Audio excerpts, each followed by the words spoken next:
Вітаю, з вами Фронт.ua.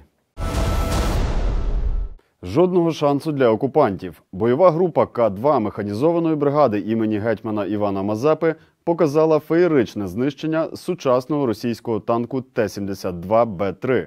Машина підірвалася на міні, після чого майже одразу наїхала на мінний шлагбаум. Крапку в її існуванні та житті екіпажу поставила ракета з протитанкового комплексу «Стугна-П». Тим часом воїни бригади імені короля Данила за допомогою «Стугни» знешкодили ворожу розвідувально-дозорну машину. Рашисти намагалися проскочити небезпечну для них ділянку на швидкості, але якраз підставилися під українську ракету. Тікали, але не втекли. 45-та артилерійська бригада оприлюднила відео полювання на російський БТР.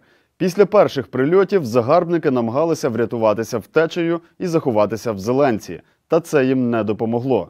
Після точного пострілу наших гармашів у бронетранспортері здетонував боєкомплект. Командування сухопутних військ продемонструвало роботу української артилерії по цілій колоні окупантів. Результатом масштабного вогневого нальоту стала ліквідація щонайменше 5 танків і 2 БМП ворога. Українські захисники відігнали агресора від Харкова.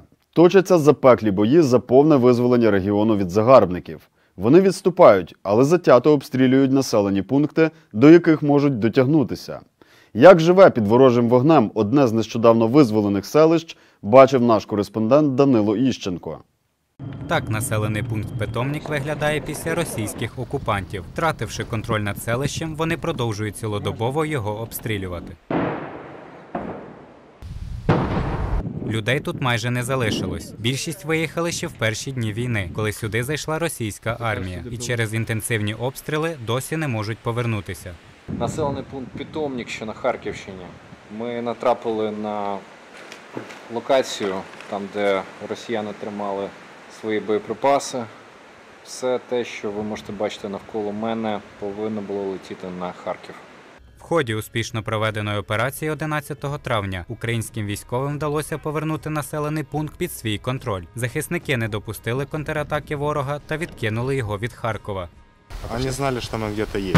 Они не знали ни количества, ни месторасположения. Всю ночь просто летали беспилотники и обстреливали нас, чем могли. Попри постійні обстріли, українські війська утримують території та відбивають усі спроби ворога контратакувати.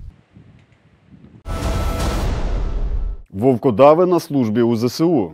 Українські військові освоюють британські колісні бронемашини тактичної підтримки «Вулфхаут». Ця техніка призначена для перевезення особового складу, боєприпасів та інших важливих вантажів. Передані партнерами машини озброєні великокаліберними кулеметами «Браунінг М2». Броня автомобілів витримує обстріл зі стрілецької зброї та підрив 15 кілограмів вибухівки. Наразі вовкодавів тестують на полігонах, але вже зовсім скоро вони з'являться і в районах бойових дій. Аеророзвідка – невід'ємна складова сучасної війни. За допомогою дронів ми виявляємо позиції окупантів, місця зосередження їхньої техніки та особового складу. Наш кореспондент Олег Грицун разом з оборонцями українського півдня випробував новий БПЛА РК-20 «Пума», переданий американськими партнерами. Перед бойовим застосуванням апарат проходить обов'язкові випробування. Ми зараз вже в практичному режимі визначаємо можливості, визначаємо режими, в яких може працювати конкретний цей комплекс. Випробувальні польоти потрібні для виявлення сильних та, можливо, слабких сторін безпілотника. Це дасть можливість використовувати його максимально ефективно.